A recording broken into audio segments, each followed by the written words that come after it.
Good morning class 10 students. In previous video we started your NCERT first chapter, which is chemical reaction and equation, and we discussed the first topic, which is chemical reaction. Now in today's class we discuss our new topic, which is chemical equations. Okay, so in this topic we discuss about how to write the chemical equation and how to balance a chemical equation, how to represent a chemical equation. तो chemical equation basically होता क्या है? chemical equation एक वो word है जिसमें हमें ये पता लगता है कि हमें chemical reactions को कैसे रिप्रेजेंट करना है. तो chemical equation टू टाइप्स में रिप्रेजेंट होती हैं. फर्स्ट है वर्ड रिप्रेजेंटेशन, जिसमें हम वर्ड्स लिखते हैं केमिकल रिएक्शंस का, एलिमेंट्स का, और दूसरा है सिंबॉलिक रिप्रेजेंटेशन, जिसे हम फॉर्मूला रिप्रेजेंटेशन भी कहते हैं, जिसमें हम एलिमेंट के सिंबल्स या फिर उनके रिएक्टेंट्स का प्रोडक्ट लिखते हैं. तो अब हम नेक्स्ट आगे मूव ऑन करते हैं. एक एग्जाम्पल लेते हैं इसमें, ठीक है, केमिकल इक्वेशन का.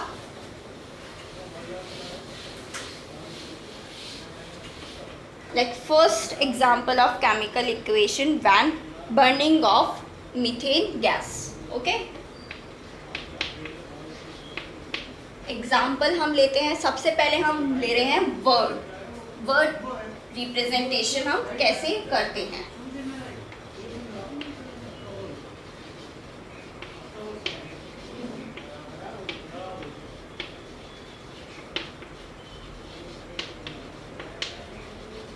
वर्ड रिप्रेजेंटेशन हम कैसे करते हैं. ओके, सबसे पहले हम वर्ड वाला लेते हैं. Methane plus oxygen gas carbon dioxide, carbon dioxide plus water. Okay, ये क्या है? ये है वर्ड रिप्रेजेंटेशन, जिसमें हम ना तो सिंबल ले रहे हैं ना फॉर्मूले ले रहे हैं, सिर्फ और सिर्फ क्या ले रहे हैं? वर्ड्स ले रहे हैं. मीथेन लिया हमने, ऑक्सीजन लिया, कार्बन डाइऑक्साइड और वाटर उससे फॉर्म हो गया. अब जैसे हम मैथ्स में इक्वेशंस लिखते हैं तो लेफ्ट हैंड साइड को हम कहते हैं RHS and right hand side को कहते हैं हम LHS, और उनके बीच में क्या लगता है? इक्वल लगता है. वैसे ही केमिस्ट्री के अंदर हम लेफ्ट हैंड साइड को कहते हैं रिएक्टेंट. ये हमारे होते हैं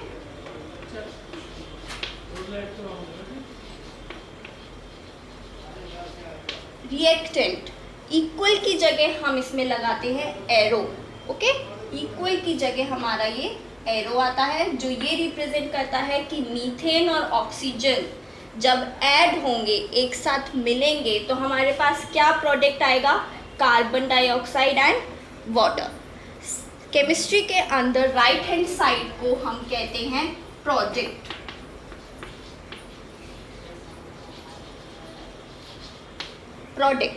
क्योंकि ये हमें प्रोडक्ट मिला है.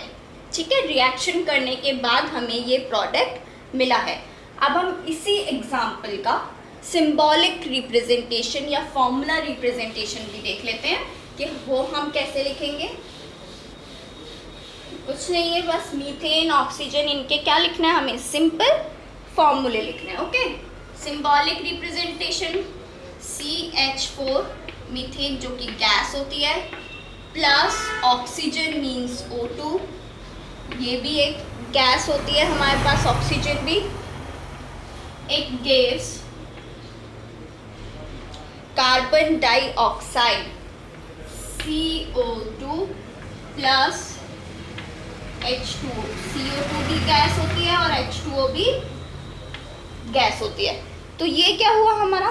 Symbolic representation. हम जब सिंबॉलिक रिप्रेजेंटेशन लिखते हैं, ओके, सिंबॉलिक रिप्रेजेंटेशन जब हम लिखते हैं, तो जब हम फॉर्मूले लिख रहे हैं, सिंबल्स लिख रहे हैं या फॉर्मूले लिख रहे हैं, तो उनके नीचे हमें उनके वर्ड्स भी लिखने पड़ते हैं। लाइक ये होता है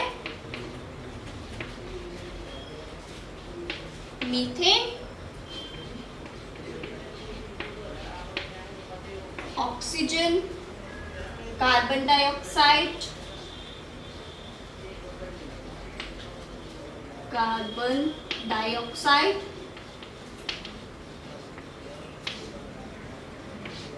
और ये है हमारा वाटर H2।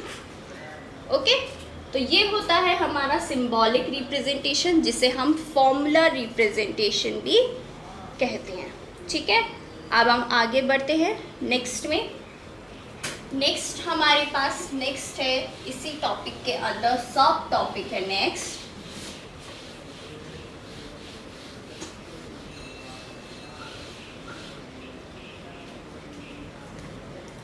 नेक्स्ट है हमारा writing a chemical equation. Chemical equation को कैसे लिखते हैं ये तो हमने देख लिया। ठीक है, अब हम देखते हैं balanced and unbalanced chemical equation की बैलेंस्ड केमिकल इक्वेशंस कौन सी होती हैं और अनबैलेंस्ड केमिकल इक्वेशंस कौन सी होती हैं। तो फर्स्ट हम देखते हैं unbalanced chemical equation.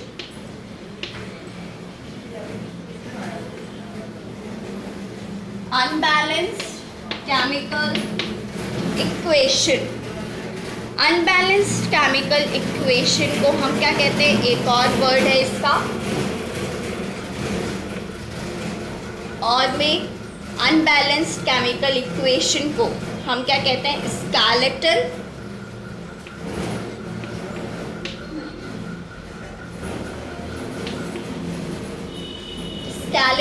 Chemical equation.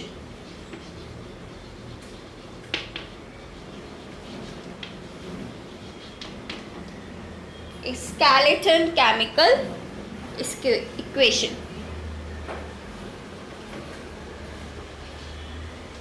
ठीक है, स्केलेटल का मतलब सिर्फ उसका एक स्केलेटन हमें देना, हमें उसे बैलेंस्ड करना है आगे, क्योंकि वो क्या है, सिर्फ एक स्केलेटल है। जैसे हमारी बॉडी में स्केलेटल होते हैं, जैसे स्केलेटल को हम क्या कहते हैं, ढांचा। एक केमिकल इक्वेशन का ढांचा है जिसे हमें फॉर्म करना है, बनाना है आगे उसके प्रोसीजर में। तो ये इक्वेशंस कौन सी होती हैं, अनबैलेंस्ड केमिकल इक्वेशंस और स्केलेटन इक्वेशंस कौन सी होती हैं, like MgO2, magnesium plus oxygen gives MgO, magnesium oxide, magnesium oxide. Okay, ये है हमारा मैग्नीशियम,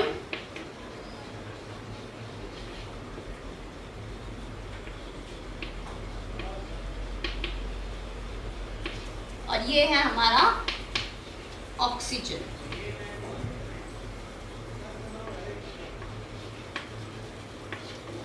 अब हम देखते हैं कि इसे हम अनबैलेंस्ड केमिकल इक्वेशन या फिर स्केलेटन केमिकल इक्वेशन क्यों कहते हैं। इसीलिए कहते हैं क्योंकि जब हम केमिकल इक्वेशंस लिखते हैं तो उसमें जो नंबर ऑफ एटम्स होते हैं, यानी कि नंबर ऑफ एलिमेंट्स और एटम्स लाइक MgO2, ये सब जो रिएक्टेंट में हमारे पास होते हैं, उतने ही इक्वल ही नंबर ऑफ एलिमेंट्स हमारे प्रोडक्ट में भी होने चाहिए। ठीक है, अब हम इसे देखते हैं।